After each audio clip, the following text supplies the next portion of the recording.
Hello and welcome to Yoga with Lila. The yoga practice tips I'm offering here today are part of a monthly membership series that I do. It's a live class each month.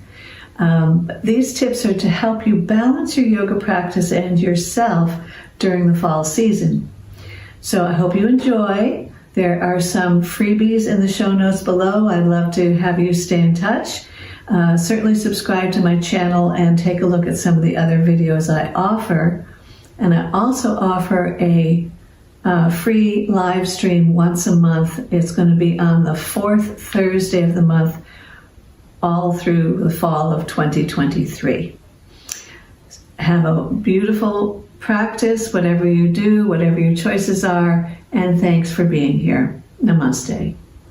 This morning's discussion about balance, which happened just before Abby joined us, and keeping one's balance is actually the perfect topic for this month. And this month's class was requested by Carmen, who's not here. She's in Spain, but she did request this class. And she said, you know, I'm a Vata type, it's Vata season, and I need to stay grounded, was her comment to me. And she asked me to make a class for that, with that in mind. And as far as staying grounded, I want to make a couple comments about this season, because I went back and did a little research and I talked to my friends who are Ayurvedic practitioners and asked them some questions. And one of the things about sleep, about sleeping or not sleeping, having agitation in the head, like too much thoughts going on, and that can also land in here as the energy goes up instead of the energy going down. So it could also land with disturbances in the gut. And so one of the things that always works is walking. But you're going to have to figure out how long you have to walk for it to work, meaning for your nervous system to get grounded. For me, I've got to go for an hour and a half. It takes me an hour and a half of walking up and down hills for me to get grounded enough in my nervous system that I A, relax inside, B, sleep through the night. Sleep through the night. So you want to consider that. And then the other piece that came up this morning was having to do with balance. Why do we lose our balance? Because we're not really tethered. We're not really grounded. The mind has gone off somewhere. So that's, in this season, it's hot and dry. Hot and dry, so we have to think about lots of hydration. For me, I've added chia seeds back into my diet, soak them, eat them at least once a day, that sort of thing. Oil your body. Warm sesame oil and then a bath. All over, warm sesame oil all over, or just, for me, I don't bother warming with sesame oil. I put it all over and I get in a warm bathtub. And then I just towel it off without soaping it off and leaving that film on the skin, because oil has that viscous quality and it's more settling and it's more grounding. Also, Ayurvedically, people use ghee. Use more ghee this time of year. More oil in your food, slightly heavier, a little more cooked, not so many salads, but something a little bit more settling for the system. So I want to put those things out there because that's like physiological and energetic, and we got to put that out there. And when I researched the types of asana practice, it was very interesting. Things like not raising your arms over your head a lot, putting your palms on the earth more, things that settle the body down in that way. And I talked to a friend of mine, I said, what do you think about, asana for Vata season? He looked at me and said, oh, the way you teach Lala is very grounding for Vata. Generally. So that got a seal of approval. My general teaching is grounding for Vata. So, and that's probably because it's me and I share with you the practice I do. right? And I'm a Vata type. So that kind of, it puts some perspective on it. Mostly you want to think about what nourishes you. I'm going to say that. What food nourishes you, what activity nourishes you, and do the things that nourish you. As far as breath is concerned, lengthen the exhalation and keep the gaze below the horizon line. So not a lot of this, but more here, right? More centered. Okay, good.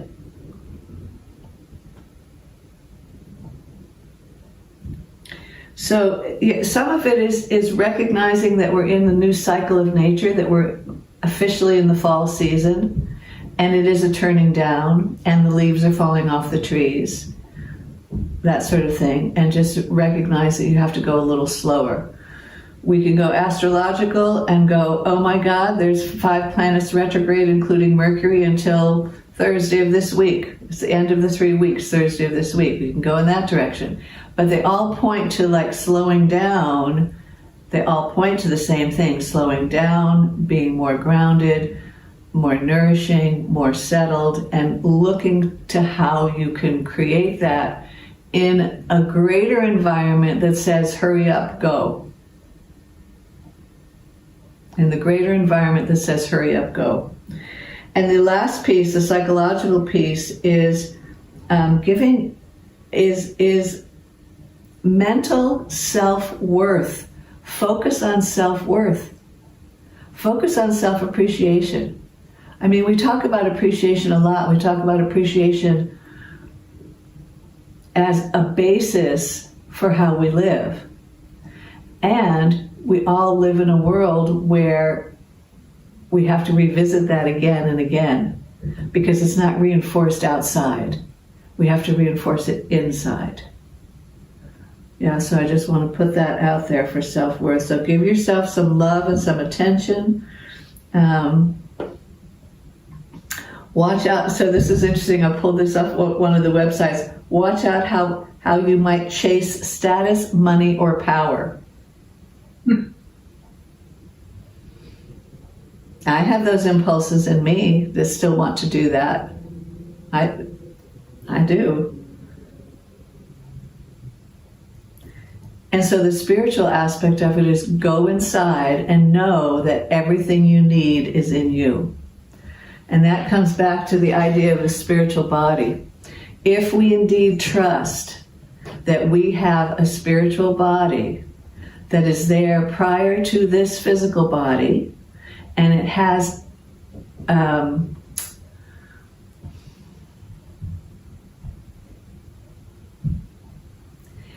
it is the more perfect part of us before it gets contaminated by our environment, whether it's psychological or ecological. Doesn't matter. So to recognize that spiritual body is really our greater self, our truer self. It's hard to find words, you know what I'm saying? It's hard to find words. But for me, I'm imagining my spiritual body as a body out here in the field around my skin. So not inside my skin. Inside my skin, I got my digestion, my liver, my pancreas, all the stuff that goes on in here is the final manifestation of something that has disturbed this field of my spiritual body, because my spiritual body is whole. My spiritual body is without need. My spiritual body is true. Mm-hmm. And I think back to Swami Rama and her practices. She had a chant, I don't know if you all remember this one, but you can just do it with me. Put a hand on your heart. Or you can put 2 hands, or you can do namaste hands, whichever hands you want to do. Just do some kind of hands, make contact. Take a couple breaths.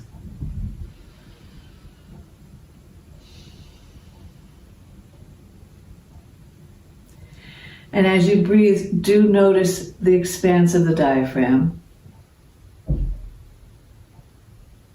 And do exhale all the way to your perineum.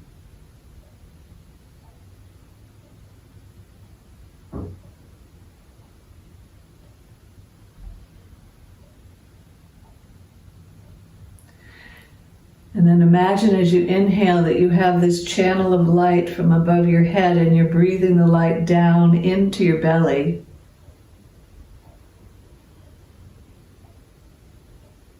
And as you exhale, you're exhaling that light out through your pelvic floor and into the earth.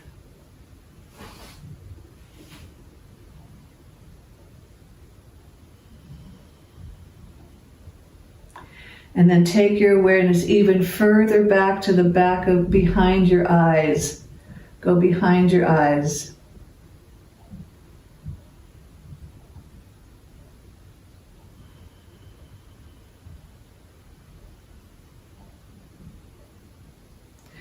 And imagine that light coming through the channel of the spine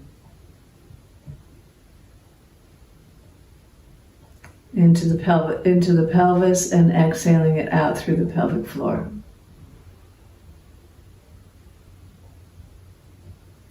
One more time, a breath like that.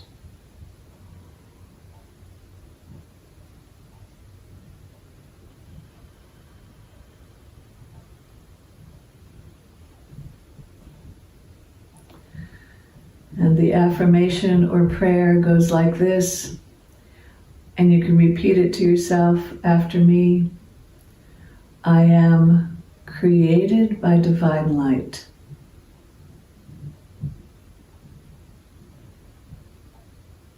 I am sustained by divine light.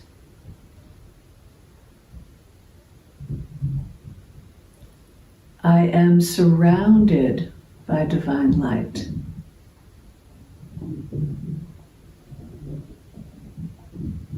I am ever growing into the expression of divine light.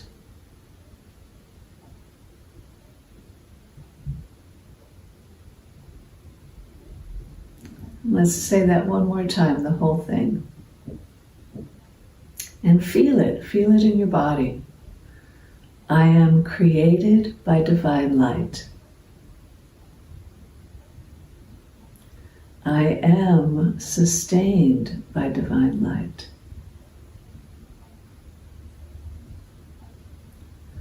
I am surrounded by divine light.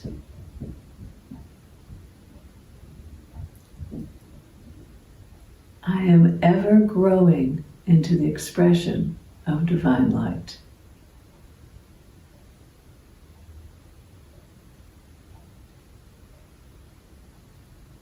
So feeling the presence of our spiritual body, invoking its presence,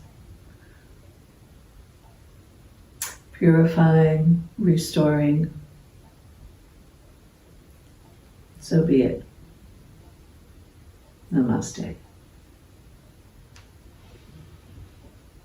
Okay, very good. Let's go to the mat.